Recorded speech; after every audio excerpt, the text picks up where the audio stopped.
All right.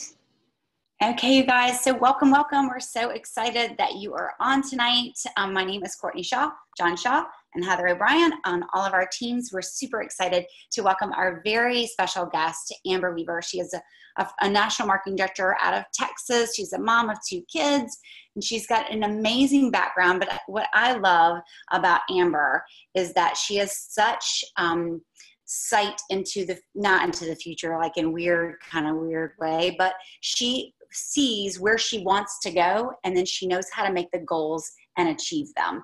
And I think that's something that if you've never owned a business before, never been an entrepreneur before, you're not really sure, like, I want to be a national marketing director. Great. What do I need to do to get there? So there's goal setting along the way, and I love that. So I'm going to read just a little bit about Amber because she deserves this, you guys. She's amazing. So she lives in Campbell, Texas with her husband, Barry, and they live on a farm. Hello, anybody that lives on a farm is amazing because I couldn't do that. There's no way. So she's got 2 kids, Ben, who's 15, Olivia is 9. So her background is in human resource management. And she graduated from Texas A&M, and is it commerce? That's what you graduated with, a major in commerce, with a major in commerce. Yeah. Holy cow. I don't even know what that means, but that's all. Sorry. Commerce is the town. Commerce is like, it's A&M, but that's the town. What's your major? Human resources? Yes. Mm-hmm. So see that? Okay. All right, ready? So she worked at Neiman Marcus. So you wonder, what do national marketing directors do before they start Juice Plus? She worked at Neiman Marcus and then moved to a small town in Texas. She taught business and marketing at a local high school. I love that. I didn't know you were a teacher. And she still works closely with college students at their local university and executives at companies to help them get over the fear of public speaking. Like, the number one fear that people have is public speaking. I love that. She does a 3-hour course on that. And then just recently, she founded Kingdom Strong. It was this past October, right? Mm-hmm. Yep. And the vehicle to get her to be able to do this was Juice Plus, right? So we see where we want to go. Juice Plus can be the vehicle to help you get there. And I love that. So I'm turning it over. I'm going to hush my mouth. Amber, you're awesome. Thank you so much for doing this for us. Well, thank you. It's so fun to just get to be on here, and I love just getting to share my story, and I especially love talking about goals, and that's what we're going to talk about today. And as Courtney was just kind of reading my bio, you may have thought, gosh, this girl is like all over the place. You know, she had a background in HR, and then she taught high school, and then she, still works with college students, and she's a part of Juice Plus. Like, how does that all happen? But, I felt that way. Actually, a couple of years ago, I thought, now what in the world? What are the patterns in my own life? And I realized that one of the things that I am really passionate about is helping people take the next step. And so whether or not, if it was with employees at a company and training them and helping them to be the best employee and sales associate that they could be, then that was taking that next step for them. When I was teaching high school, I was helping those students to really grow up and to be contributing, adults in society. And that was taking that next step. And, when I'm with college students and executives who are terrified, literally, you guys, public speaking is ranked higher than death when it comes to fear. But so just helping them to overcome that and to take that next step, I started to see those are the patterns. That's really what I'm passionate about. And I'm passionate in our business about helping people take the next step, not just to set the goal, but to take the step to have action as it relates to the goal.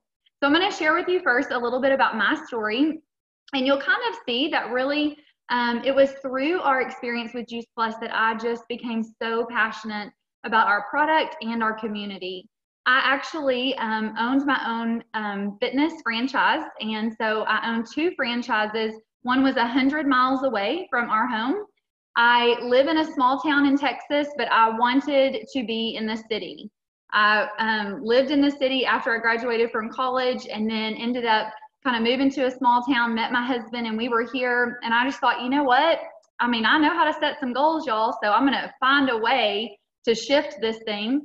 So I decided that we should purchase a franchise, and we were going to start it in the town where he grew up. I knew 6 people in this town, thought it would be a great idea, and it absolutely was. Our business was extremely successful because I just along the way of life developed grit. And that is one of the things that is key for every entrepreneur, is you just have to figure it out. You have to find a way and make it happen. And so we grew our first franchise to just this really big company. And my husband was not going to move. That's the bottom line. He loves us being on our farm. We have cows, and, you know, it's just a crazy life, but he loves it. And so I realized, you know what, you know, he wants to live here. Let's buy a second franchise in our local area. And so we did that. And they were both growing. But guess what happened? I had no time. I had really small kids at the time, and I was just trading time for money. I was leading classes constantly. We were growing so fast that we looked up and had almost 50 employees. And that was just kind of a scary thing, because I was reaching my max capacity. My kids absolutely hated our company. Everywhere we went, no matter what the vacation was, I had to bring my laptop, and they were growing more and more resentful. Well, through this company, this franchise, I had learned about Juice Plus. And when I first heard about it, it was just like, great, right? I thought, wow, this is so cool. We need this. I went home and I told my husband about it. And I'm pretty sure after like 3 words came out of my mouth, he shut that down. And so I just kind of retracted it, but it always just stayed up here. I just remembered, like, okay, you know, I'm going to save this for another day. Well, our son, Ben, was always really sick. At the age of 3 months old, he was diagnosed with RSV, and he just never fully recovered. And so we literally lived with a breathing machine on our kitchen counter. And we just thought that was normal. Like, this was just how life was for him.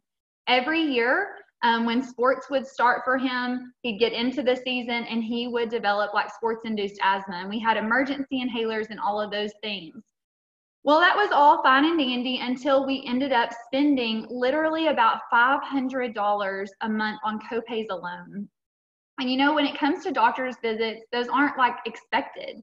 So it wasn't something that we were really writing into our budget. And I remember my husband just finally sat me down and he said, Amber, we've got to figure something out. We have got to figure out how to like shift things, you know, when it's coming to Ben's health. And so I remembered Juice Plus. And I thought, okay, you know what? We need to try this. And there was the Children's Health Study. So I thought, I'll sponsor him. We'll get started. So we started with just the Orchard and Garden, you guys.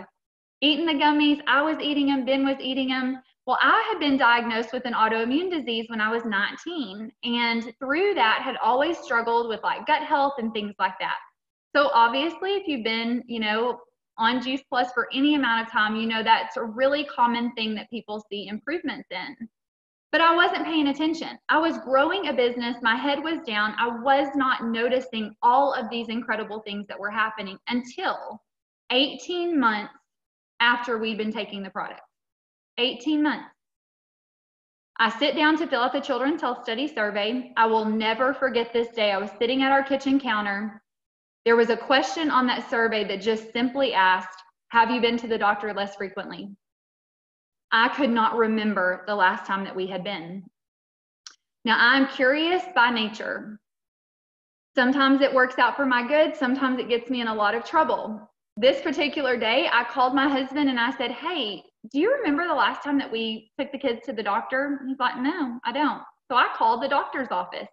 It had been 1 full year. They thought that we switched doctors because we were sick all the time. So in 18 months, 6 months in, we quit going to the doctor completely and had not been for another 12 months. I walked over to those Juice Plus gummies. I picked them up. I looked at the ingredients, which is shocking that I had been giving my kids something that I had really no idea what it was. But I just started to see like this is food. Well, it wasn't long after that, I ended up going to Lubbock, Texas with Kathy Crockett and some other people who are now on our team. And I was able to meet John Blair. I wanted to learn about the product. I wanted to know what was in the product. I learned so much that weekend at a boot camp about food that it truly rocked my world. I had been just hyper-focused in the fitness industry And really after that weekend, just had this fire lit in me to talk to people about nutrition.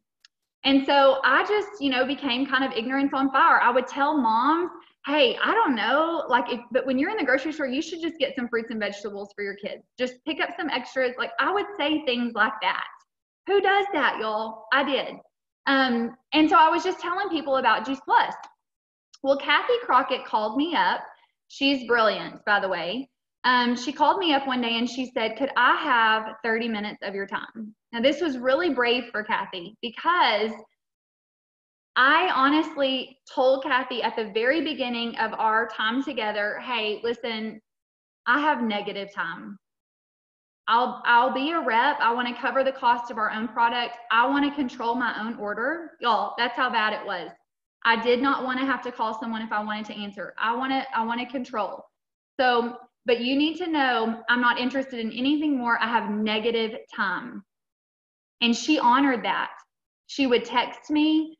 Actually, one time I was getting to a bonus and she called me, to which I side buttoned her. And then she texted me and said, hey, you're really close to a bonus. I noticed that you guys don't have the vineyard. If you want to, you can call me back and I won't even answer the phone. You can just give me your credit card and I'll enter it for you. I had no idea how much the bonus was and no idea how much vineyard cost. But I was excited about the bonus, so I called her back and gave her my credit card and became a VF that day. That's really how I got started in this business. I knew nothing. And so I want you to know that it doesn't matter what you know. As a matter of fact, you don't need to know it all. You need to be teachable and coachable, and you just need to have a desire and a drive. And we're going to talk about that in a little bit. So fast forward, Kathy calls me up, will you give me 30 minutes of your time? And just something that day happened to be different. And I just said yes. And on that call, she explained to me residual income. And she began to really show me and open my eyes to the fact that I was trading time for money. Y'all, we owned our own company, but really what I owned was a job. If I didn't go to work, I didn't get paid. And so as I began to understand this, I just thought to myself, like, what would it look like if I could make $500? And then I did that with goals. And then I thought to myself, what if I could make $700? There were these really key moments I remember with monetary figures. And then I did that. And then I asked myself, what if I could make $1,700? And if I could do that, I think I could sell one of our franchises. Now that franchise was making us more than that, but I was like, I'm willing to change our lifestyle, to get out of this. And so we did. I got to that point. We sold off a franchise. Then I started to ask myself, what if I could make, and it was like 3,000 and so on and so forth until I was able to sell all of our franchises. I was able to create a life that I wanted and a life that my children wanted too. And so what I want to talk to you about in the next few minutes is how that is possible. Now, no matter where you are today, it doesn't matter. It doesn't even matter if you believe that it's possible to design a life, because I actually didn't believe that. I thought that we were just dealt, our hand, if you will, and that however it happened was just how it happened. As a matter of fact, I ended up at one point in our career when I owned our fitness franchise working with an executive coach. And I remember that this man said to me, Amber, one of the greatest gifts that God's given us is the ability to design and create the life that we want. And y'all, I thought he was speaking weird stuff. You know what I mean? I thought, oh gosh, this doesn't even sound right. Seriously. But the more that I began to not just be a part of this culture, but also to learn more, and to develop myself, the more I realized, wait a minute, he's right. And I started to realize that I had been good at goal setting my whole life, but it was just natural for me. So I didn't really understand that there was a science behind it. And I surely did not understand that people don't normally do it. But actually, less than 3% of Americans set goals. Less than 3% have written goals. Of those people, less than 1% will actually review and rewrite their goal every day. Now, here's what's interesting. You are 40% more likely to reach your goal if you'll write it down. And if you are a skeptic like I was, what if I'm half wrong? What if you're just 20% more likely to reach it? You know, like, okay, I'll meet you halfway. But you are more likely to reach that goal just by writing it down. There is something that happens when we put pen to paper. Something clicks. Something says, I am serious about this. And in the world that we live in today, where we type everything and we text everything, I really think when we put a pen in our hand and we put that pen to paper, something really special happens. Just this weekend, I happened to be cleaning out a closet of ours. And this is a journal that I found. It's completely full of notes. This journal dates back to about 2017, the very beginning of 2017. Something my husband and I have always done. Every year at the beginning of the year, we will write down goals that we have. Well, as I open this book, and you have to just imagine, this is like Juice Plus, I don't know, 101. Like every call, I like to write. I enjoy like the movement of it. It helps me to learn, and I like to listen and to write. And so I'm looking through this, and I come across this page, and at the very top it says 2017 goals. Build dream house, launch coaching business, grow monthly income to a certain amount, be on a budget. Now, y'all, with the exception of that last one, no, just kidding. All these things have happened. And it was mind-blowing to me. Like, I was looking at these lists of goals and then realizing we built our dream home a year ago. I just launched a coaching business that I have been dreaming of for years. The income that I make every month is more than this amount that I wrote down. This does not happen by accident. If you think that you're just gonna like stumble upon the life that you want to design, I hate to break it to you, you are highly mistaken. Goal setting has to be intentional. It has to be something that you think about. And so I want to give you really just kind of 5 things that I do when I goal set. The first is I think about why. Okay, I want you to we'll just put this with the example of this business. Why? Why did you want to do this? Why is it important? Now, regardless of what your faith is or your background, it's really irrelevant, but I just happened to notice a pattern the other day. I was reading out of the book of Proverbs, and at the very beginning of the book, it's like a setup. Like it's like telling you why you should want to read that book. Y'all, that was a book that was written like thousands of years ago. And those were the foundational principles that it was being, written upon. And so think about that. If you're going to do something, you've got to know why. Don't you think we want to know why we take Juice Plus? Yes. You're not going to stick with it if you don't know why. So why do you want to do this business? The second thing is, what's your vision? Now, I believe that there are 2 things that really steal from us. And when we don't have a vision, one of 2 things happens. Have you ever been in a community that's very low socioeconomic? We live in a town that is extremely low socioeconomic. Very high percentage of the students in our high schools are getting, free and reduced lunch and all of that within our district. And what I notice is that there's no vision. They don't even know that that's possible, right? Like sometimes we don't even know what's possible with our life. We'll spend enough time in this community, and you will, but not having a vision can just keep us in like a holding pattern where we just kind of stay in the same place all the time. We don't know there's anything different. That's really how, when we see like poverty, you will not find vision in a place where there's a lot of poverty. The other thing that I see that happens on the opposite end of the spectrum is that where there's no vision, we're easily distracted. I mean, how many of you are so talented that you actually could like do a lot of different things?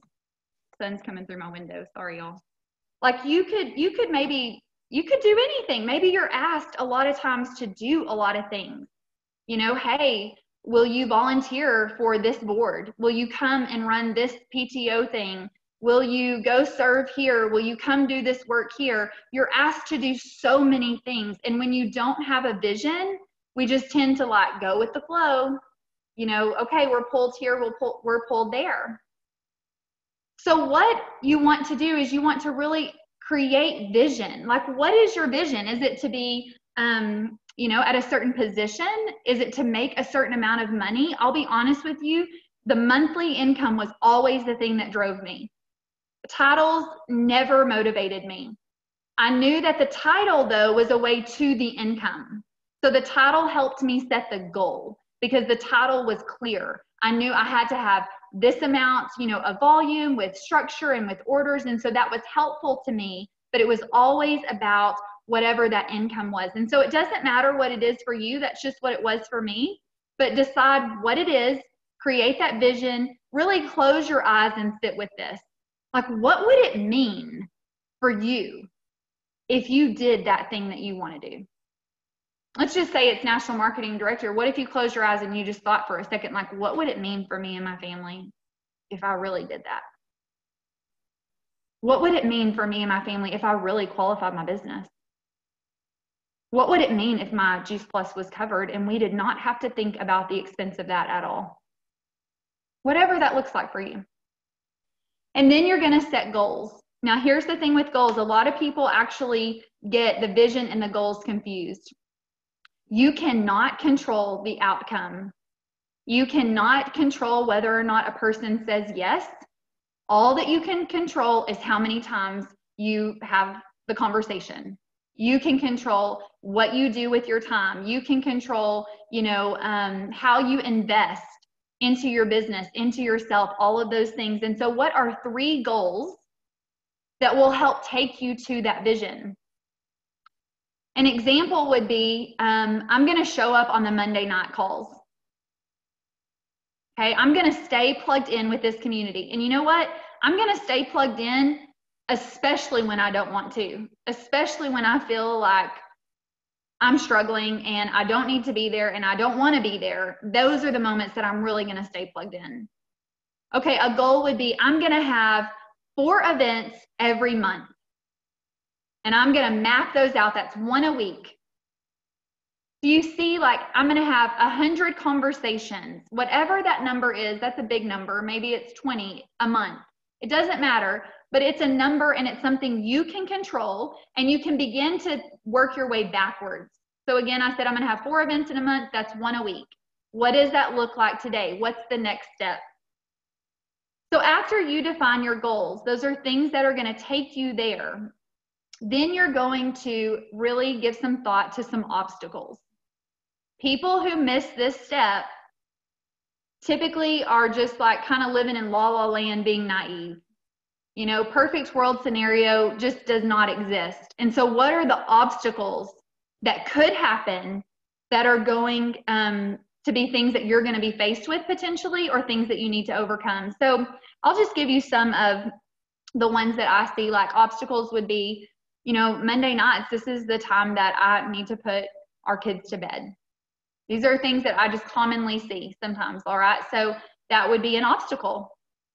It's going to be hard for me to get on the call every night, or that could be something that comes up every Monday, every week, because it's bedtime, all right? Maybe it's an obstacle is, you know, I don't know if my friends are going to come. They don't really support me.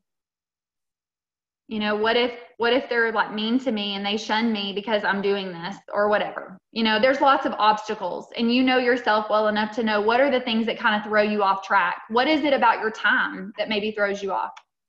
And then you want to develop new patterns. So what are the new patterns that you could create for every obstacle?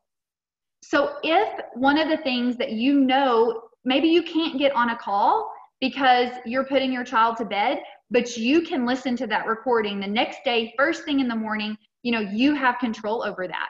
Or you can ask your spouse or someone else in your family to help, or that one night a week. I mean, you know, maybe you make a sacrifice. Maybe it's a fun night, and I don't know. Again, I'm not trying to say let your kids stay up late or do your thing. I'm just saying these are some things we got real loose in our way, you know, to get to where we wanted to go. We were real flexible. But this is the last thing I want to leave you with. David Beavers shared this with me years ago, and I'm just going to pass it on to you. This is his. He started to talk to me about how serious goal setting really was. And he said, you know, Amber, goals, there's really 3 main things that goals do. I'm going to share one of those things that he shared with me. He said, goals reveal the place we betray our true self through the fear of others. There are too many of us who are not pursuing our dreams because we are so terrified of what other people think. And when you set goals, it will reveal those places. Because you will get bumped up against that person who doesn't think you can do it or who doesn't support you. And it's going to happen. You have to normalize. It's coming. You're going to be sometimes making that post thinking, oh my gosh, what is so-and-so going to think about this? And that goal will reveal that. But it is an opportunity for us to take ownership of our life and to realize that we don't have to be afraid of what other people think. We don't have to bow down to the opinions of others. We can truly live the life that we were created to live. Not supposed to look like anyone else's. Goal setting reveals the places we betray our true self through the fears of others. I hope that those were some nuggets that you guys can take with you. Ask yourself why, find out what your vision is, set 3 goals, name those 3 obstacles, and then create 3 new patterns that can help you overcome them. And I promise you, no matter what the goal is, you will be setting yourself up for success. Oh my gosh. Aren't the obstacles so true though? I mean, I know when I first started this business, my kids were 1 to 11 and there was 5 of them. And the Monday night call became my non-negotiable. I would put my headset in, I would be on mute, and I would lay down and put the kids to bed. Like, it was my non-negotiable. They knew that mommy had a Monday night call. But if I can do one thing every single week to help me grow my business, that's what I was going to do. So those 2 things, I didn't know anything about goal setting. So I love that you just went through and broke it all down. I took so many notes on my phone. Thank you so much. What a blessing you are. I know we've got a lot of mommies and some daddies on the phone as well that are going to love to be able to set some goals around these 5 parameters. Heather, I saw you unmuted yourself. Yeah, I would just like to do, that was such a perfect example, because just the Monday night Zoom or the Monday night call, that's such a great example for all of us busy people out there in the world. That was my non-negotiable too. Courtney taught me that and I repeated it. That's where I took my notes. And at least once a week I was plugged in for 30 minutes. Once a week. And then I walked around with my phone on speaker, and my kids knew, if you want me to lay with you and read with you, it's got to be before 8:30 or we did it that night. So that was, you know what I mean? And they listened on speaker while I walked around and kissed everybody goodnight. We didn't read that night, but that was just a concession we made for one night a week. And we can do that with any obstacle in our way. Yes. Whether it's emotional or physical or whatever it is, we can do that with anything. Thank you so much. You are awesome, Amber. Thank you so much. We're going to get this recording out to everybody. Thank y'all for being on. Let me just stop the recording really quick here. Yeah.